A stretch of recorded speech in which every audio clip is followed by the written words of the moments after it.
You're listening to a CNA podcast. Now, a letter to myself with Joel Chua. Hi there, and thanks as always for your company for today's program. She has been at the forefront of the local matchmaking scene years before swipe left, swipe right became a thing. Since starting her matchmaking agency in 2004 with her then boyfriend, now husband, she's helped thousands of couples come together. And in the process, she's grown her business regionally through expansions and savvy matches of the corporate kind, the most recent one having been completed just a few months ago. Violet Lim of Lunch Actually. Welcome to the program. Thank you so much for being with us. Thank you for having me. It is such a pleasure to have you in the studio, Violet. First of all, congratulations on the 20th anniversary this year of the company. It's been quite a ride. It has. Every time I say that it's been 20 years, and then I'm like, oh my goodness, I feel so old. No, you should say I feel so much wiser now. So much more knowledge and experience gained after 2 decades. Yes. So after all these years, right? I was curious, what have you learned about what's the most important factor that determines whether two people would make a good and healthy couple? I'm so glad you asked that question because when we first started, I think we were grappling around with it. And sometimes like people come to us, they'll be like, oh, I love to play golf, so I must have someone who play golf as well. Or like, oh, I love scuba diving, like, please find me someone who does that as well. Right. But what we have realized after being in this business for such a long time, like what is most important is actually to find someone that has similar values and similar life objective as you. Right. Yeah. So similar values and Yes. similar life objective, not Yes. necessarily similar interests Yes. and lifestyle. Exactly. Like I think with interest, I always tell them, I say, okay, if you like scuba diving and the other person doesn't like it, it's okay, like he or she can just wait for you on the boat and do some yoga or just read a book or things like that. So it's not so much about similar interests, but I think with similar values, it's hard to change because I think life values are really things that we have been conditioned. It's how we grew up. It's like just life experiences. So if you have someone who have just very different life values from you, like along the way, it's just going to make things like so much more difficult. Right. So I think that answers the question. Sometimes we see our friends who are like, night and day, what one person is like very different from the other person. Yes, like maybe one it's like the life of the party and then the other person like just want to like her, like Curl down in and just bed read a and have book. a cup of tea. Definitely. And you wonder how have they been together for like 20 years, right? It's because their values are aligned. Yes, exactly. I still remember like when I first started dating my then boyfriend, now husband, like some of my colleagues actually asked me like, what do you see in him? Because like I'm generally more extroverted, and then like Jamie, my husband, he's actually quite introverted. And I remember in those times where there's no iPad and there was one time I say, would you like to come to like my high school reunion with me? And he was like, yeah, sure, but can I bring a book? Really? Wow. Yes. And did he? Did he bring a book? He did. and I was quite cool about it because I just think at the end of the day, it's really about, we are different and like I want him to feel comfortable as well. But of course, over the many, many years, so next year we actually will be celebrating our 20th year wedding anniversary. I think we have both rubbed off each other in different ways. So I think now I also start to become a bit more introspective. And I think for him, he also have become more comfortable in crowds and also talking to people. Right. It's also about helping each other step a little bit outside of your individual comfort zones Yes. and expanding the comfort zone. Yes, definitely. Very nice, very nice. In 2004, you and Jamie made a major decision to Yes. leave your jobs at that point in time. Yeah. You were in banking? Yeah, maybe? I was working in a bank. Yeah, to start Lunch Actually. Yes. What was the insight or the experience you had that made you want to go into the matchmaking business without any prior experience? So I think like when I was in the bank, I was a management associate. So I get rotated quite a bit and I met many people in the bank. And I also was part of the staff recreation club and I was the community service chair. So I was organizing a lot of activities and as a result, like just getting to know a lot of people from like different departments. And that was where I realized that a lot of my colleagues were single and not dating. Okay. And to me, that was like quite interesting because a lot of my friends were like getting married or getting engaged. And I was like, what is the difference between like my colleagues and my friends? And then I realized that my friends who are getting married, chances are they met their other half at school or at university. Right. And that's actually where I met Jamie as well. Okay. So I realized that if you sort of miss that opportunity of meeting someone earlier, it gets a lot more difficult. And along that time, I came across the concept of lunch dating. So it is something that has been very popular in UK, US, Australia, but nobody were doing anything like that in Singapore or even Asia. And even though my colleagues, they work really long hours, I used to joke and I say they're like vampires because they go into the office before the sunrise and then they leave after the sun has set, right? But what I do realize is that they usually do not miss their lunch hour because it's kind of like in between, it's a good time to take a break. So I was just thinking, instead of just meeting up with people whom you already know, like your friends, your colleagues, your lunch kakis, why not just take 1 hour a week or even 1 hour a month to just meet someone that you have never met before, and who knows, something might come out of it. So that idea really resonated with me. And I also realized that I've always been like the unagony of my friends growing up. So they are always like coming to me with their relationship problems. In those years, like not going to review since you can guess my age, where we still have like house phones. Like on the house phone, I'll be like talking to like the guy. Yes. On my handphone, I'll be talking to the girl, and I'll be trying to like reconcile them and solve their problems. So you were already playing that role. Yes, I was already before. playing the role of like unagony, but not so much matchmaking. So I just kind of figured that since, unagony and matchmaking may be quite similar, it seems like something I could do as well. Yeah. So that was very much like the, I would say, a pull factor. The push factor was that even though I have worked so hard in my life to like get to that corporate job that I thought I always wanted, but after having worked there for a while, I realized that I'm not really cut out to be an employee. Okay. Yeah. Why?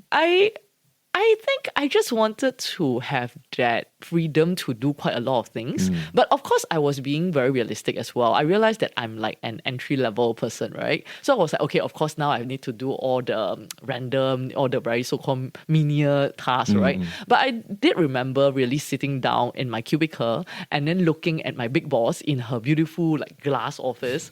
And I was just thinking to myself, I didn't want to do what she's doing in 10 years' time as well. Right. And I think that to me was really that realization that, maybe, I should just strike out and kind of do something on my own. Yeah. That's amazing. What do you think is it, or was it, and is it about you that makes you a good matchmaker? I think one of the things is that good or bad, I really trust my instinct. Okay. Yeah. So of course, like when it comes to matchmaking, like we do look at data, we do look at what the client has stated, like based on, like profile, their preferences, like their age, like what they're looking for, all of those things. But I think sometimes you just instinctively know like what might work. So I remember there was this particular client that I was interviewing. So this client actually has been interviewed prior to Dan by one of my consultants. But then he was very nice to come in again to be interviewed by me because we were doing like a media interview and then they needed me to be like interviewing a client. So he came in and offered. And I remember talking to him and then he was saying to me, Violet, what I'm looking for is I'm just looking for someone who's like very simple, someone that, I don't really like girls with too much makeup and things like that. So sometimes we do hear guys tell us this sort of things, but I always tell guys, sometimes I say, it's not that they are not wearing makeup. It's just that they're so good with their makeup that it looks like they're not wearing makeup. Okay. You know what I'm All saying? right. So sometimes it's like, when they say these kind of things and we sort of like need to read between the lines. I was going to ask that. Yeah. You got to read in between the lines. Yes. But with this particular guy, I started asking him a lot of different questions. And I think one of the questions that I asked him to really find out what is really important to him. So I say it's like, what are like 5 things that you couldn't live without. So a lot of times when we ask clients this question, like you'll hear some very practical things. Yes. Like I can't live without my wallet, I can't live without my phone, I can't live without my battery charger. I don't know, like things like that, right? And then this guy was like, I cannot live without sunrise. Wow, okay. Wow. First time you heard that. Yes, definitely first time I heard that. And I think with that, I just like, I don't know, like just suddenly I just have this this girl in my mind that I'm like, I think this would be a perfect match. Because she was so bright and sunny, like a sunrise. Yes, I think that's one. But I think the other thing is like, because of his answer, it really made me believe that he is looking for someone who is like, as he say, like simple, not complicated, someone he can just, start and build a life with. So I made that match and I'm very, very happy to say that they eventually got together and then they got married. So I think that's one. The other thing is really not being judgmental. Okay. So I think that's a very, very big part about being a matchmaker because, we have people really from all walks of life coming to us. And I always tell my matchmakers, I say at the end of the day, you are not like consulting or interviewing this person for yourself. Yes. You know what I mean? Because sometimes they might be like, oh, but this person is like this, or like this person, has that. And I'm like, but it's not for you. Yeah, right? it's so human to project our own desires. Definitely. So I think like I really learned to just kind of like withhold the judgment. And really get to know the person like as him or her, and not like based on what he or she is wearing, or like even the way they speak and things like that. Right. Thank you so much for sharing that. You talk about the role and value of intuition and instinct. Yep. But of course, there's technology as well. So much has changed in your definitely. industry over the past 20 years, right? How has the rise of dating applications, we're familiar with so many of them, how has it changed the way that you approach your business? Wow, when dating apps first came into the market, I think a lot of people were asking me like, how are you guys going to still be relevant, right? And of course, like truthfully, that's also question that we ask ourselves. Like with dating apps, it's just so easy. People can just be dating anywhere, anytime. And how are we going to compete with that? But very interestingly, dating apps did not really kind of become a direct competitor to us. In fact, I see dating apps have become kind of like an enabler for our business. Because I think in the past, like people would think of, use a matchmaking service or like use a dating agency. It's like there's this huge stigma attached to it. But I think with dating apps, it has just become so common. I think like now, if you tell people you're single, chances are they'll say like, oh, have you tried out this app or have you tried out that app, right? But of course, despite there being so many apps, of course, there are people who have succeeded. They have met their, like lifelong partner, but there are also many people who have not succeeded as well. Because I think with dating apps, like when you first start, it's really fun, like swipe left, right, and then you get that like double opt-in. That means like both like swipe right on each other, and you're like, wow, you feel so validated and things like that, right? And then it's fun to chat. But what we have realized with dating apps is like a lot of times, like if you have not paired off like in the first 3 or 4 months, it can start to get very draining. And in fact, like a lot of people have said that then it kind of become like a chore. Right. Yeah. So I think like where we really come in is that we have that personalized approach. And I think one thing like dating app cannot offer is really about feedback. Because I think a lot of times like with dating app it's like the singer is putting in like what they think is the best for them. Okay. Yeah. Feedback in what sense? Oh, because it's like when people share, like for example, when they come to us, when they share with us their preferences, like we would give them feedback on those preferences. All right, okay. So for example, I always tell my matchmakers or cupids, I say it's like your role is not to become like a waitress. Your role is actually a nutritionist or a dietitian. Oh, good. Yeah. So it's very different, because if you're a waiter or waitress, all you do is you just take order, right? Yeah. Even though you know that the person in front of you, if they eat this, maybe this might give them a heart attack, but you're a waiter or waitress, you just take the order. But if you're a dietitian or nutritionist, you're like, are you sure you want to eat this? Like, would you like to consider something else? Let's look at like what is your ultimate objective and let's work towards that together. So it's just a very different approach. I think that's one.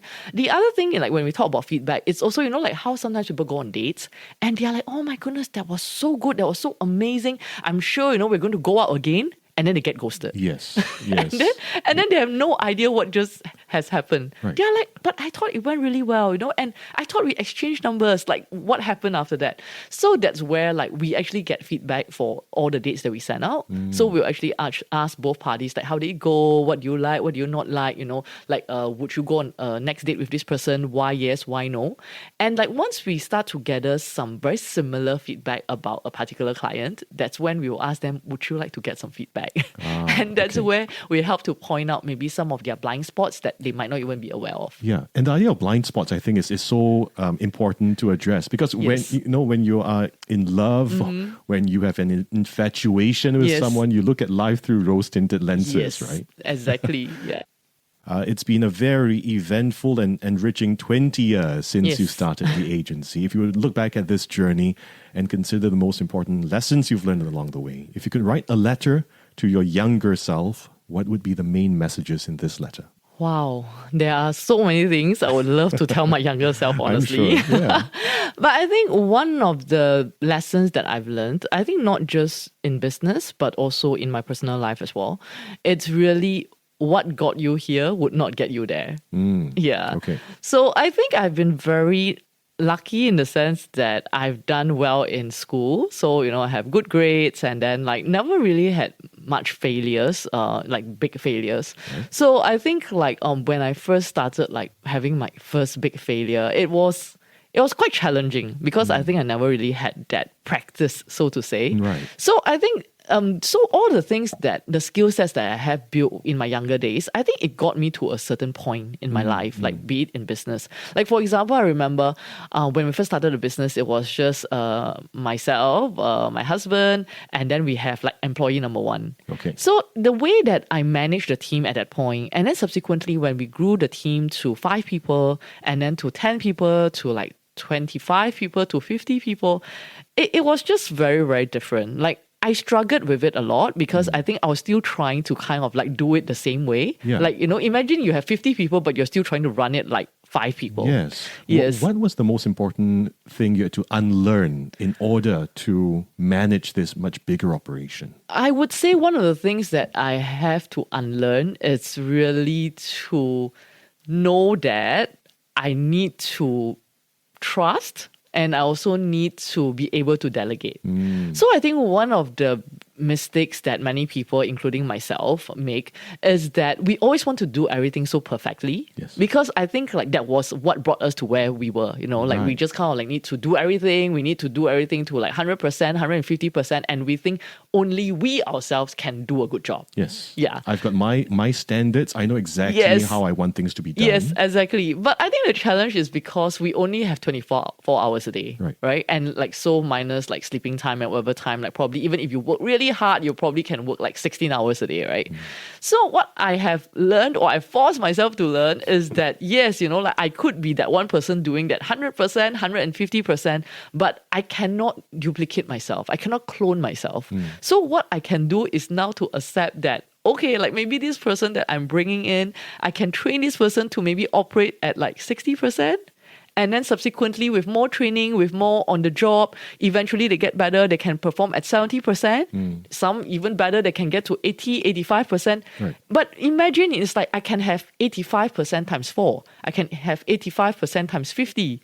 Okay. That's a lot more than just me operating at 150 or 200%. Yeah, which is impossible. Yes, and, exactly. And you're going to be burnt out before you even know it. Yes. Yeah, and this is so important too because your company is now in so many countries Yes, that's in the right. region, Yes. so many territories and markets in the region. You've also got a presence in the US. That's right. Right? Yes. Yeah. this- So it's like the other part of it is that obviously, okay, I can maybe do well in Singapore or even Malaysia where the culture is very similar. But when we expanded to places like say Thailand, I don't speak the language, I don't understand the culture fully. So if again I'm just going to rely on my own, it's just not going to happen. Yeah.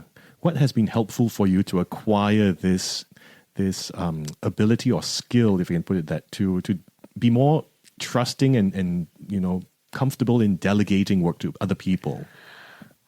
I think the first step is really to take that leap of faith. I think that's It's a the risk, scary right? part. It's It is an a emotional risk. It is a risk. And it's always like, what if things go really badly? Yeah. So what I always ask myself nowadays is like, I'll be like, okay, what is the worst thing that can happen? Right? So I just run those like worst scenarios in my head and I'm like, okay, I think I can live with that, right? Then of course I ask myself like, what's the best thing that can happen as well, right? So with that, it gives me a bit more faith, a bit more confidence to go Right, forward. And I think by just pushing ourselves a bit every time and then getting that little success, the small wins, then it gives me like more confidence to do it again. I hear Like you. maybe take a bolder step the next time, like, and just delegate a bit more. And I think what I've learned is that it's okay to let them fail. Because in the past, I'll be like very, very quick to try and like rescue them. I see. I get you. I hear you. I have that same instinct as well. Yes, the rescuing instinct. Yeah, because you're like, okay, I think you're just going to like drop into that hole. Yeah, and yeah. and then in the past, I'll just be kind of like pull you even before you have a chance to drop in. Yeah. But now I'm just kind of like, okay, how deep is that hole? Yeah, would you break your leg? Or maybe it's just going to be a small, cut. Yeah. Yeah, and I think it's just so important to let our associates to have that opportunity to fail. Yeah. So that they can learn from it. And pick themselves up, learn how to pick themselves up. Yes, exactly. So these are the skills that I learned along the way, which I didn't have initially and which I struggled very much with. Right. But once I realized that, okay, all like my formula or like my best practices in the past, if I continue to do that, it's just not going to bring me to the next level. And that's where I realized I just need to cut that off and relearn some of these things and just try some of these new things. Very nice. Very, very empowering to hear that as well. So first lesson to your younger self, what got you here is not necessarily going to get you there. Yes. If we can put it into investment speak, past performance is not an indicator of future success. Yes, All exactly. Right. Okay, what's lesson number 2 in that list of many lessons, many messages to your younger self? Okay, I think another message that I would like to give to my younger self is build your own tribe. Yeah. I think growing up, I have this, I want everybody to love me. It's like I feel very bad when I feel that, someone says something bad about me. So I realized that is actually very disempowering and it is actually holding me back. Right. Yeah. So I would say to my younger self is like build your own tribe and just surround yourself with people who love you and just accept that there are people who are not going to love you. Right. Yeah. Right. It's like, there are going to be people who just kind of like see you there and they just can't wait to tear you down. Okay. Yeah. And it's okay. It's like, honestly, it was very heartbreaking in the beginning. I remember when we first started the business and then I guess, as the business go along in a good or bad way, and then it start getting a bit more famous, people start to know about it, and you will start to read things in forums. Okay. And, like with keyboard warriors, you know how keyboard warriors are. And I remember I used to cry when I read some of these comments. I'm like, oh my goodness, like why are people just so mean and so nasty? And then they just comment like not just about the business, but they comment about how you look. They just comment about anything and everything, right? Yeah. Yeah. Anonymity is yes. It can be so toxic. Yes, exactly. So I remembered that I was very, very affected with that in the beginning. But eventually I realized that there will always be people who love you, people who like they want like the best for you. They will do anything to support you. But there will also just be people who are just not like that. Yeah. So I think at the end of the day, I just decide to be very intentional with who I'm going to spend my time with, and also to just kind of like not care about like people who are not important to me. I mean, because I don't know them, they're not important to me. It's okay. It's fine. Like, just let them say whatever they want to say. And I'm just going to choose who I would like to give my time to. And I just think at the end of the day, in a way, if like there are haters, that means you're doing something good. Yeah. And there will always be haters. Yes. No matter what you do. Yes, because I guess if you are just kind of like everything is okay, you don't really kind of have a stance, you don't really have what you believe in, right? Then maybe you might not have haters because like whatever people say, you just go with that. Right. But because you make a stance, you have something that you believe in, like there will always be haters. Because you are making a difference. Yes. You are making an impact. Yes. And therefore, that reaction, whether positive or negative, is a sign that you are making a difference. Yes, definitely. Yeah. Thank you very much. So second message, build your own tribe. Right? Yes. People that you trust, people who give you that positive energy and affirmation, which is so important because you are on a journey that carries with it quite a bit of responsibility as a business person yourself. Yep. Right. So thank you so much for sharing that second message, right? Yeah. Was there a third message in that letter to your younger self? So the third message to my younger self is that choose the right person to marry. I think like I just have been very lucky. Like I feel I just kind of like stumble into like meeting like my other half or my better half. Like we met at university. And I think at that point, my criteria or like I would say it's actually quite superficial, which I would not advise like my single friends or clients to take. So what was that criteria? So my criteria, number one is must be taller than me. Okay. Which I think, like a lot of single ladies out there, we all like want to have this guy who's taller than us. I don't know why, but probably is we just feel a bit more secure, we can kind of like lie our head on their shoulders or something. So Right. that was one. And the other one is like he must be smarter than me. Okay. How would you measure that though? IQ points? I think like, at that point when I first met my husband, I was like 19, 20 years old. I think just very impressionable. And then I just kind of felt like, he seems so smart. Like, the things he talked about, it just seems so wise because Right. he's 4 years older than me. Okay. Yeah, so that was the second one. And then the third one was like, he must love me, which is duh, but that one is yeah, there's a reasonable. given, like Yeah. it must be, right? But I just think like with this very superficial criteria, I think I'm just very grateful that I met the right person. But I think just having that right person along in the journey of life is just so important. Right. What about your husband, Jamie, makes him the right person for you? I think he's just very, very supportive. Like I just feel that he believes in me more than I believe in myself. Wow. Yeah. I think there are many times in this journey of entrepreneurship that I just feel like, oh my goodness, I can't do this, or I'm just not good enough. I'm not smart enough. I don't know. I just can't lead this team. But he always believes in me. And I just think he has just been my anchor. He has been my cheerleader. And I think he always got my back. Yeah. And I think the other part of it is that I always say to people, I say, like in a marriage or in a relationship, like love is not a feeling. I think because a lot of people, they feel that love is a feeling. It's like, like I feel I love this person.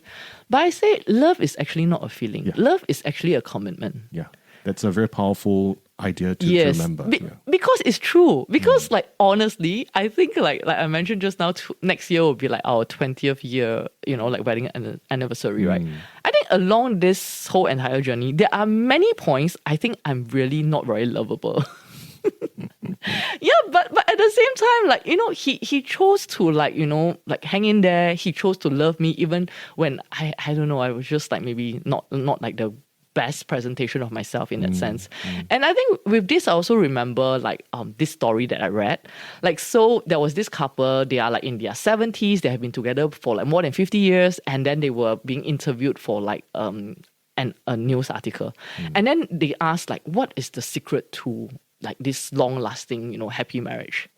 And the answer is like, I really double-take when I heard the answer. Right. We never fell out of love at the same time. I repeat this. We never fell out of love at the same time. What did you take away from that? I'm like, yeah, that's what I'm trying to say, right? Because it's like a lot of times people think like love is a feeling. Yeah. Right? So if it's a feeling, then you fall out of love, then that's it. Yeah. We are done. Feelings come and go. Feelings change. Exactly. Right. Yeah. And because it's like, at one point, like someone just feel that, like this is so tough. But because love is a commitment, right? So they just hang on. Yeah. If anything, love in some situations, love is the antidote to Yes. changing feelings. Yes, you're right. I love that. You've not just been matchmaking individuals, but also matchmaking companies also. Yes. Primarily your own company recently merged Yes. with another significant business in the matchmaking field Yes, here that's in right. Singapore. Pak Tor. Pak Tor. Yes. This was just a few months ago. Yes, that's Tell right. us what brought you and Pak Tor together. So it's really been a marriage, to a certain sense, like that has been in the making for a long time. We have gotten to know the founder and subsequently like the current CEO of Pak Tor for many, many years now. And I think like we have always, have this mutual respect, and we feel that we really have a lot in common. So even as we were growing our separate business, we have always been keeping tabs on each other and just, having those chats to kind of, get to know each other better. Right. It really does sound like dating. It is. It definitely is. So I always joke about it. I say, so we did some pak toing ourselves. Exactly. We also like had some lunch actually. Yeah. So I think like the time is right. Like because we feel that it's also time to really come together to become a bigger company. And then I think with this, we are able to grow the business to the next level. Right. So actually in the pipeline, we are looking to do more acquisitions, like be it, in the markets that we're already in or like some other markets as well. Yeah, because I think what we have really accumulated over the last 20 years, for us in lunch actually over 20 years, for Pak Tor about 10 years, like there's just so many best practices. And then we also have come up with like a lot of different like technology advancements that's very, I would say, in line with our industry. So I think with this very powerful, I would say, marriage, like it can really help us to really, bring together even more businesses like ours, and of course ultimately to help more singles out there find love. Absolutely. And congratulations on this corporate marriage. Yes. You shared with us 3 very powerful messages in that letter to your younger self earlier. Yes. Just to recap, the first one was build your own. What got you here may not necessarily get you there. Yes. Build your own tribe. Yeah. People who believe in you, who share similar values and empower you emotionally. And choose the right person to marry. Yes. Yeah. If you could write a letter, another one now, to your future self this time, what would be the most important thing in that one? So I actually wrote that letter. Like, would it be okay if I read that letter? Absolutely. Okay. Dear future Violet, by now, I hope you have lived up to your personal mission of positively impacting and inspiring hundreds of thousands of lives, not just within the dating industry, but in the lives of those you lead and inspire. Have you mentored more young aspiring entrepreneurs to take bold steps in their business? Have you inspired more people to believe in themselves and achieve their dreams? Have you been celebrating all your wins, be it big or small? It's always easy knowing you to always be focusing on your next big project or your next big goal, but do not forget to savor those precious moments, the joy of celebrating your team's success, the wonderful stories of the happy couples that you help to unite, the quiet time with your family and friends, or maybe even running with your dogs in the agility ring. Life is made up of all of these precious but sometimes fleeting moments. And most importantly, Violet, I hope you have stayed true to who you are. There will always be naysayers. There will always be noise, opinions, challenges, and expectations. But I hope that you will hold on to that unwavering belief that you have of being kind, of being courageous, and living life to the fullest and helping others do the same along the way. Because that's the thing that makes you who you are. Love, Violet from 2024. That is so beautiful, so heartfelt. Thank you so much for sharing these beautiful thoughts with us, Violet. I hope you print this this letter out, and keep it somewhere nice, or maybe even frame it up. Maybe I should put it into a time capsule. I think so. Yes, that's an idea. What one thing you shared in that letter to your future self that kind of resonated with me. You told your future self, remember to celebrate all your wins, big or small. Right. What is one win, whether big or small, that you're most grateful for at this point in time? I think it's just being loved by so many people. Yeah. There's always challenges along the way. Like today, actually, on my IG, you can go and check it out, like Violet Lim, on IG. I just took a photo because I just met up with some friends who's visiting Singapore in MBS. And then I took this photo and I really like it. So I wrote something on it. And it's just, I just feel so loved, by family, by friends, by my dogs. I just think, whatever that happens, I know that there's someone there who's got my back, be it it's my husband, be it it's my kids, or my friends. And that's the tribe that you've built. Yes. Around yourself. Yeah. Thank you so much for sharing with us your story, your journey, and these beautiful lessons that you've learned through it. Thank you so much, Violet. Thank you. Thanks for having me. And here's to another 20 years. Yes. Thanks so much for listening to this episode. You can subscribe and follow A Letter to Myself on Spotify and Apple Podcasts. And leave us a review as well if you liked what you've heard. Till next week, I'm Joel Chua, signing off.